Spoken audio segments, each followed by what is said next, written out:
પાટણ બાદ રાજકોટ કલેક્ટર કચેરીને ઉડાવી દેવાની ધમકી મળી। બોમ્બથી ઉડાવી દેવાનો ધમકી ભર્યો ઈમેલ મળ્યો। Crime branch SOG dog squad સહિતની ટીમોએ તપાસ કરી। કલેક્ટરની ઓફિસ સહિતના વિભાગમાં સર્ચ ઓપરેશન હાથ ધરવામાં આવ્યું। પોલીસ તપાસમાં કોઈ શંકાસ્પદ વસ્તુ મળી નથી। દક્ષિણના રાજ્યમાંથી ધમકી ભર્યો ઈમેલ આવ્યાનો ખુલાસો થયો છે। શંકાસ્પદ વસ્તુ ન મળતા પ્રશાસને રાહતનો શ્વાસ લીધો। સાયબર ક્રાઇમ પોલીસે મેલ આઈડીની તપાસ શરૂ કરી છે।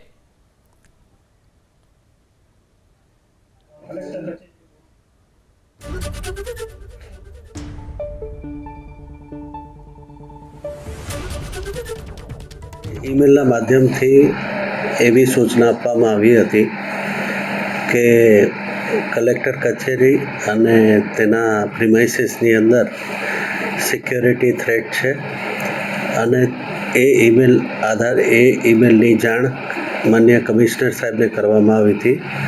કમિશનરશ્રીની ટીમ અને બોમ્બ ડિસ્પોઝલ સ્ક્વોડ એસઓજી દ્વારા સમગ્ર કલેક્ટર કચેરીનું ફ્રેસ્કિંગ કરવામાં આવ્યું છે અને કોઈ ડિટોનેટર કે અન્ય કોઈ વસ્તુ થ્રેટવાળી વસ્તુ મળી આવેલ નથી।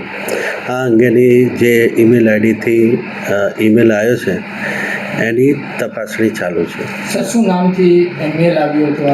એ ક્લાસિફાઈડ ઇન્ફોર્મેશન છે, અત્યારે નહીં આપી શકીએ। વડી કચેરીથી જાણ કરવામાં આવી? ક્યાંથી જાણ કરવામાં આવી? ઈમેલ ડાયરેક્ટ અમારી ઓફિસે મળ્યો હતો અને પ્રથમ માહિતી અમને જ મળી છે। સર, કેટલા વાગ્યા ઈમેલ મળી એ અત્યારે નહીં કહી શકીએ। અને ખાસ તો સાહેબ ઈમેલ આવ્યા પછી આપણી જે કર્મચારીઓ હતા એમને ઓફિસમાંથી બહાર કરવામાં આવ્યા કે શું કઈ તારીખ? ફ્રેસ્કિંગની કામગીરી કરી, શિફ્ટિંગ કરીને ફ્રેસ્કિંગની કાર્યવાહી કરવામાં આવેલી છે।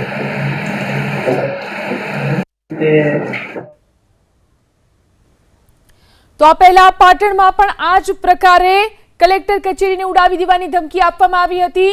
ત્યાં પણ દોડધામ મચી ગઈ હતી, ત્યાં પણ તપાસ કરવામાં આવી હતી। આજે પણ આ જ પ્રકારની ઘટના જે સામે આવી છે રાજકોટમાં સામે આવી। રાજકોટમાં પણ ઈમેલ દ્વારા કલેક્ટર કચેરીને ઉડાવી દેવાની ધમકી આપવામાં આવી હતી।